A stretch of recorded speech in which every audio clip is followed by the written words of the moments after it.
So put your piece in to pickle one last time. Clean out your flux brush so it'll be nice and perfect the next time you need it. Cap your flux. Turn off your torch bottles. And then once your piece has pickled, in the tumbler. So take the piece out of the tumbler, rinse it off, dry it, have a good look inside the channel to make sure that there are no little bits of shot like that.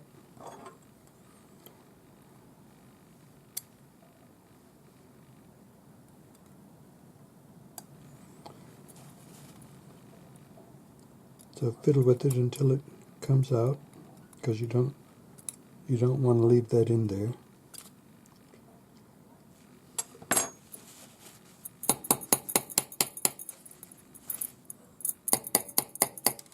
Sometimes you can just tap it and get it out.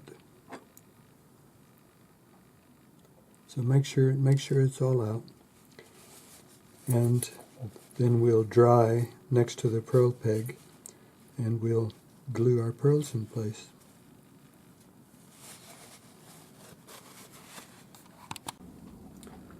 So I'm using 6mm diameter half drilled pearls, and I'm just going to go inside the hole with a 1mm drill bit and clean them out just to make sure that they fit on my peg. And the peg being 0.8 millimeters square, when you twist it, is roughly 1 millimeter. So these should fit. Now what I do is each one I will check on the peg, make sure it fits. When it does, then I take it off, check the next one. So check all three, and if they fit correctly, then we'll mix up our glue and we'll set them one at a time.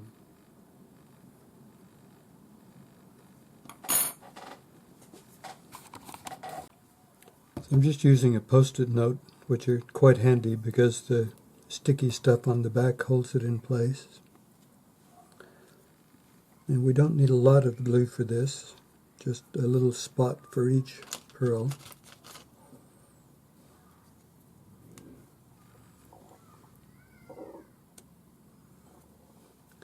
An equal amount, 2-part epoxy, 5-minute epoxy. Doesn't need to be any stronger than that. Don't use super glue. Super glue eventually turns brittle and the pearls will fall off. So I clean my hands off,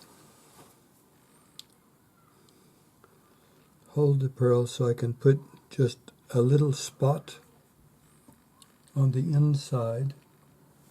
I'm going to use pearl tweezers for this because I need to set the pearl down inside the channel, and my fingers are actually too big to fit in the channel.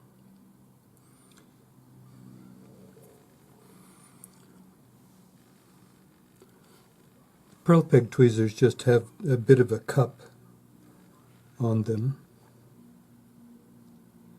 and they're rubberized on the tips so that they don't damage the pearl.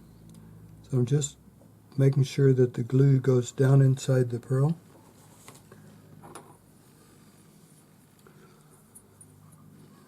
Then I slip it on the peg,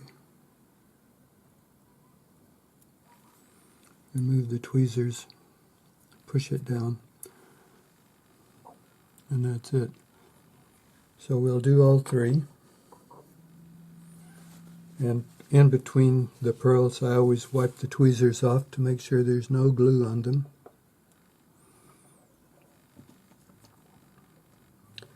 So we don't want any glue on the outside of the pearl, just on the pearl peg.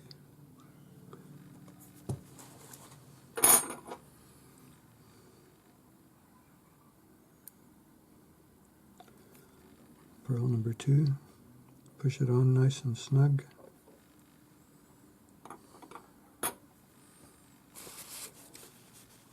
Wipe it off just to make sure.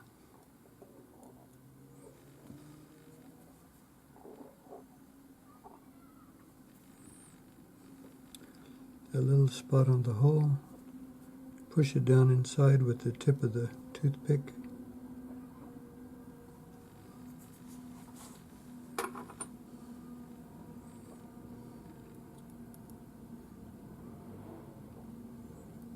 Put it on the peg. Make sure it goes all the way on.